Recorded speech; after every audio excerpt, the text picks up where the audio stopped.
And cops wonder why people hate them. It's because they abuse people all the time.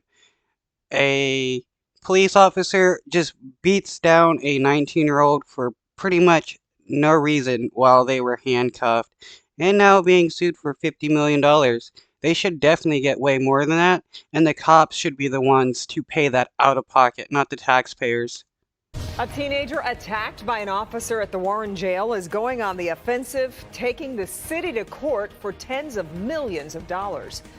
Where's all the good cops? I thought, hey, all the good cops are supposed to stop the bad cops, but you have two other quote-unquote good cops helping this bad cop. Thanks for being with us here at 6 o'clock. I'm Kimberly Gill. I'm Devin Skillian. Officer Matthew Rodriguez fired from Warren Police this week for that incident in what the police commissioner called a clear and obvious decision, but that is far from the end of the story. If this was a person that attacked a cop, that person would be in jail for a long time for assault on a police officer and many other things. But when it's a cop that assaults a person, they just get fired, and then the taxpayers are required to pay out for them. A new lawsuit says the city should pay, arguing the other officers seen in the video were not trying to stop the attack, but were instead part of it. Here to help us sort out the claims is Victor Williams. Victor. This is why a lot of people die in prisons, because cops like this just fucking go into an animalistic rage and attack people.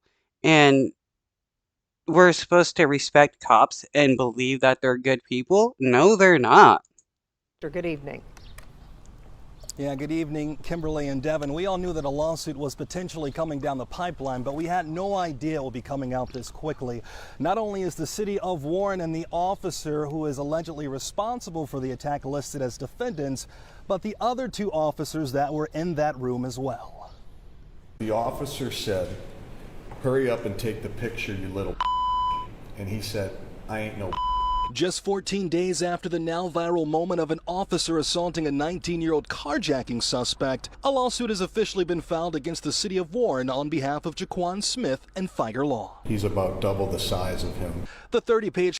Wow, and it takes 3 cops to, beat down this 19-year-old skinny dude? Cops are such pathetic people because the only way they can actually fight people if they dogpile on them with like 3 to 10 other people because they're afraid to actually fight people. Complaint is now seeking $50 million in damages. Jaquan's aunt Tanisha Banks is just happy he's still here. Wow, they could have killed him. That cop slammed that dude's head into the floor, which could have cracked his skull. First thing that ran across my mind, did he survive? Commissioner Bill Dwyer commenting on how quickly the lawsuit was filed. Why do they have to rush to doing that? I wish I could have got it filed. Why do they have to rush to do that? Because somebody's rights were violated. If you violate somebody's rights, you can sue them. Sooner, but we did it as fast as we possibly could. The big question is whether or not Jaquan received any injuries in the assault. He was treated. It doesn't matter if he received injuries or not. The police were beating down this dude for no reason. At the hospital for his injuries, and he was cleared of no injuries. He is still, as of this day, having issues with head injuries. He's having headaches, dizziness, nausea, consistent with traumatic brain injury. Another question is whether the other two officers involved actually intervened. They were. Well, obviously they didn't intervene. They helped the other cop beat down this dude. Actors, they were part of this brutality, and they will be held responsible as well. They didn't see what the officer had done at the beginning. They came in when he was down on the ground, and they don't know. So, but when the officer started banging his head, that's when they said, "Enough is enough." They shouldn't have even helped him to begin with. They reported immediately to their supervisor. Either way, the now fired officer Matthew Rodriguez has been charged with misdemeanor assault. It also turns out he has a history of alleged excessive force. Oh, surprise, surprise. Cops that are caught on camera have a history of abuse. How many of these cops and these police departments around the nation have an extensive history of police violence? If this was any random citizen, they would be considered a repeat violent offender. But because they're cops, they get some leeway.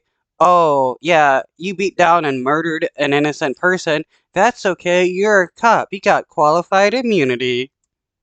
There was a lawsuit against him, and it stemmed from one occurrence with two different plaintiffs. One of them was settled, one of them was dismissed on qualified immunity. This is why we got to remove qualified immunity. It gives cops the ability to violate people's rights, kill people, harm people, and then they get away with it because they claim, oh, I'm just a cop. It's part of my duty to murder people.